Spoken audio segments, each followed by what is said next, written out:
মন্টু দেখা যায় চিংড়ি মাছ নিয়ে বসে আছে। আজকে যে করেই হোক চিংড়ি মাছগুলো আমার নিতেই হবে।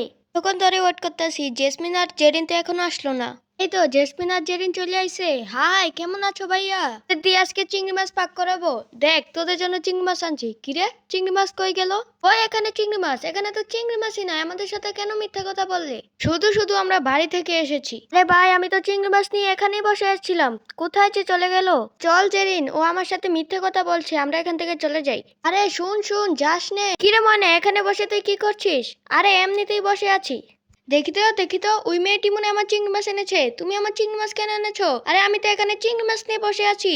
এগুলা তো আমার চিংড়ি মাছ। একশত, আমি সত্যি সত্যি চিংড়ি মাছ এনেছিলাম, কিন্তু এখন আর আমাদের পাক করার মুড নেই। আমি তোদেরকে আজকে পাক করে দেব। এগুলো নিয়ে চল। হ্যাঁ হ্যাঁ, নিয়ে চল নিয়ে চল। আমাকে জেসমিন আর জেরিন চিংড়ি মাছ পাক করে না দিয়েছে তো কি হয়েছে? আমি কি পাক করতে জানি না?